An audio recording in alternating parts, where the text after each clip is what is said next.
Welcome back to my channel. It's Danielle at DryHollowHomestead. Today we are going to make quark. So this quark I make with warm milk from the cow. This was milked out 10 minutes ago, probably not even quite. And in the evening milking, it's the best because of the time frame that you have to do this cheese. And it is also the best because you get a lot more cream in the evenings, at least I do, and I'm sure that's probably the same for most people. I get more milk in the morning, 3 gallons, and 2 gallons in the evening, but much creamier milk. There's something to it. So I'm actually going to, so I've already strained it off, that's all that has happened. I'm going to add about 2 tablespoons, quarter cup, something like that. It's not an exact science, no more than a quarter cup would probably be just fine. Of mesophilic backsplash whey. I will link a video on how I get that and what I save it from and what I use it from and for and what I use it for. So this is one of the things I use. So I am actually going to, this is my meso whey I had already pulled out of the fridge.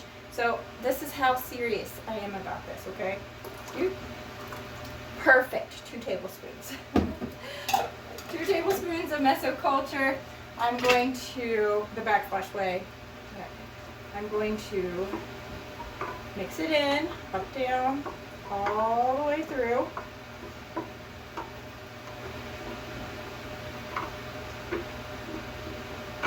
And then I am going to get, wow, it's going to be okay.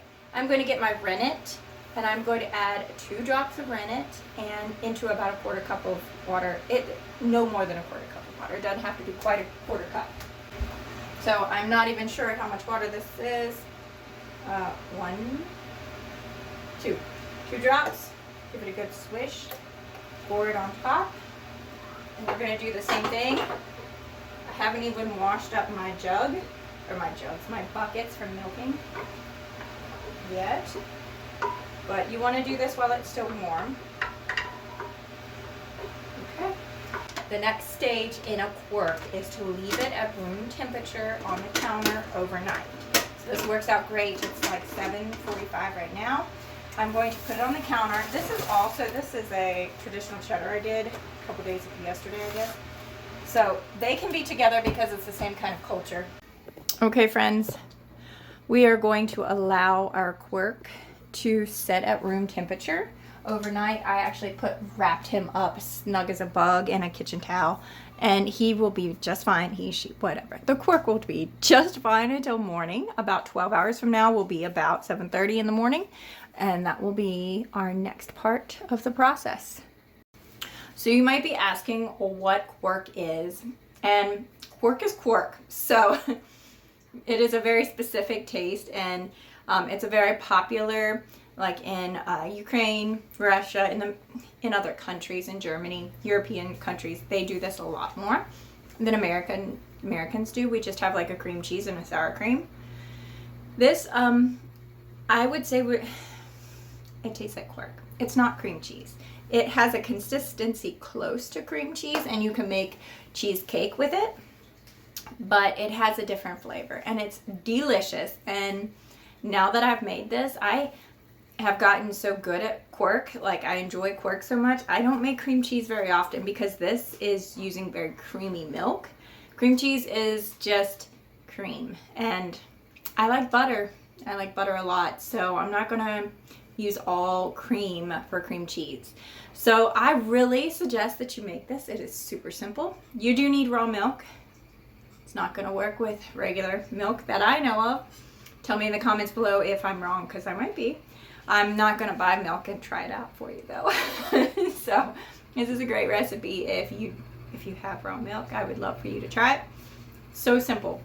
And if you pull that meso culture like I show you in my backsplash whey video, it is really frugal too. This is the next morning. I come and check on it, and it has solidified into a big mass. Beautiful. It smells very sweet.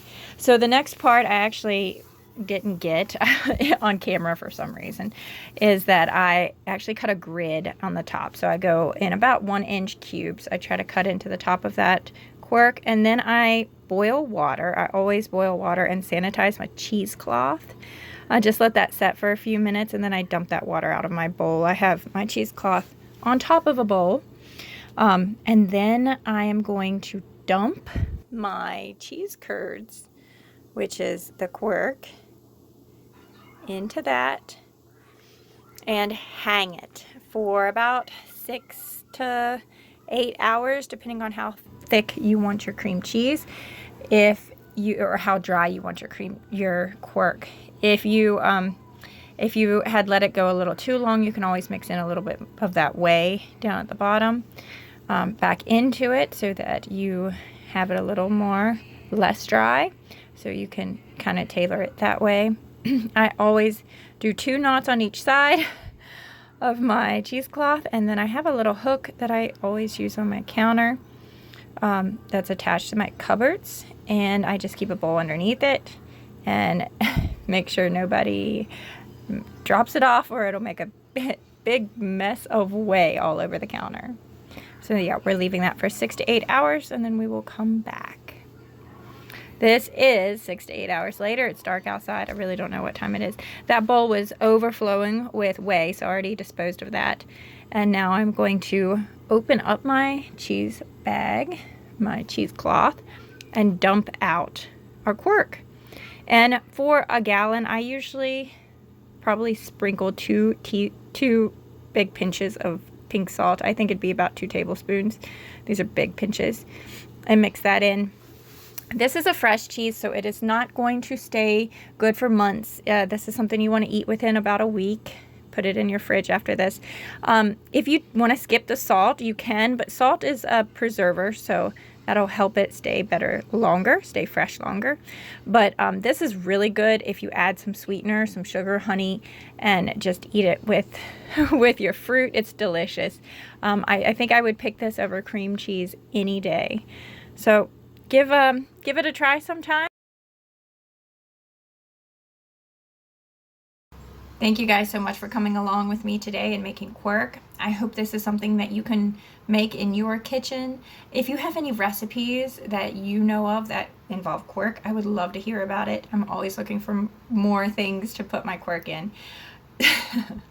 So God bless, and I will talk to you later. Bye.